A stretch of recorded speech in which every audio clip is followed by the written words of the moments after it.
What's up, YouTube? Capital G here, looking at three brand new cards that have just been revealed. These are going to be released in the OCG 2017 promotional pack. Have no idea when we might see these in the TCG, but regardless, we have a new Link monster, a new Fusion monster, and a new Pendulum monster as well. My favorite by far is this guy right here. His name is Linklebell, and yeah, this is the Link monster that is super interesting, and I think it's a significant boost for Pendulum decks. So I'm gonna go ahead and start here because when I first read this card, I was like, my knee-jerk reaction was this card is ass, but then I kind of thought about it a little more, started seeing what people were saying about it, and I was like, oh my god, I think I got it. This card is actually pretty good.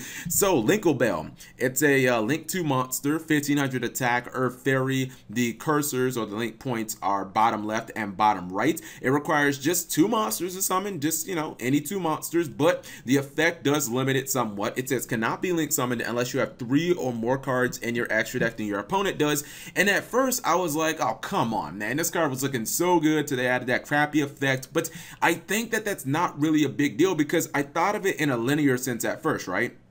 I thought, okay, well, if me and my opponent both have 15 cards, maybe if I go second and they spam the board, maybe they use like 4 cards in their extra deck, then obviously if I go first, or excuse me, if I go second, then I still got 15, I can use this ability. But I didn't think about it in something that should have been obvious, like the sense of pendulums. Pendulums obviously add to the number of cards in their extra deck. If you're playing a deck like, I don't know, Pendulum Magicians or Metaphors, where you constantly blow your own cards up and you send them to the extra deck, you can easily get this even going first turn 1. All you got to do is just blow up 3 of your Pendulum monsters. And what's cool about this, as opposed to something like Proxy Dragon, is basically the summoning conditions are the same, but look at the link points for Proxy Dragon. It's actually one of the reasons why I don't like Proxy Dragon very much. It just seems like it's kind of the main Link 2 in the game right now. But if you look at the link points, they're so much more useful. You could easily summon this and then Pendulum summon 2 monsters, and you actually have 2 zones for your monsters to be in. So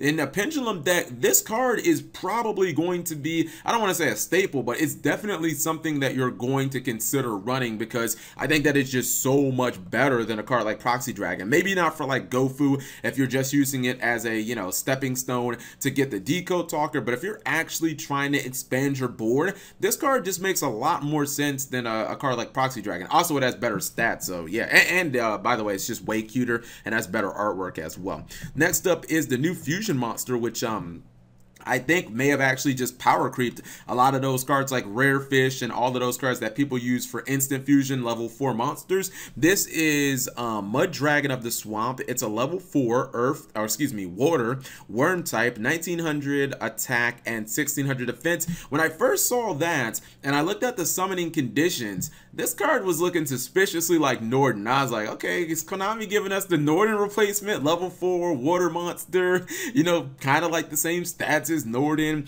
The materials are 2 monsters with the same attribute but different type. Now I thought about that and I was like, so like Fire Kings, I guess, or Lightsworn, because those are decks where like Fire Kings, you know, you have like Wing Beast in there, and then you have like, you know, you have Beast Warrior, and then Lightsworn, you have everything. You got Fairy, you have a spellcaster like Lumina, you have Beast. I think, is it right, called Beast?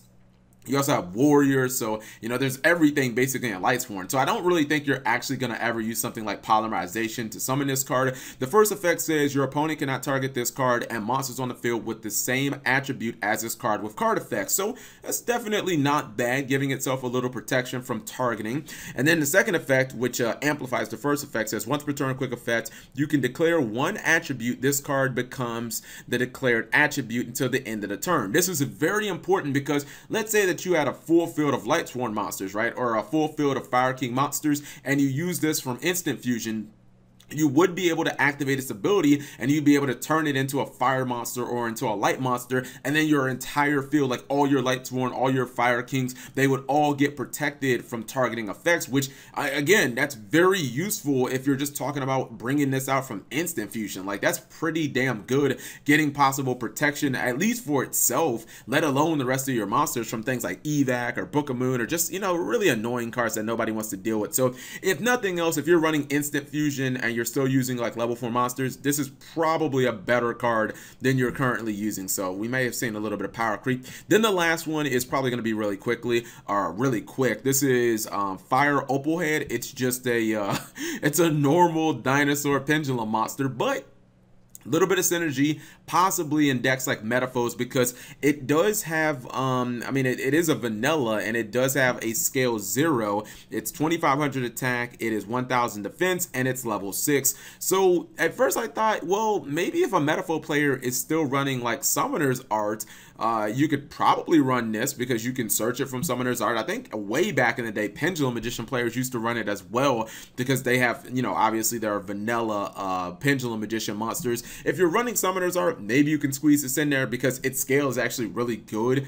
It's a 0 scale. Those decks have like 1 and 8, so, you know, it kind of fits in that way. But in general, I can't really think of anything else to kind of run this in outside of those two decks, you know, just because it is a vanilla. It doesn't really bring that much to the table. All the other Metaphors are going to be probably better because, you know, they're Metaphors. They can pop themselves and they have other effects to search your Metaphor cards. But I don't know, maybe like a super niche card. I would say out of these 3 cards, the one that probably has the best chance, no, not probably, I'm just going to say definitely, the one that has the definite chance of seeing some meta play is probably Linklebell, and I think that it's mainly going to be in Pendulum decks because you can easily increase the number of cards in your extra deck, and the link points are just so valuable in this card. So let me know what you guys think. Thank you guys for watching. As always, subscribe if you have not already, and of course, turn on those notifications for daily videos.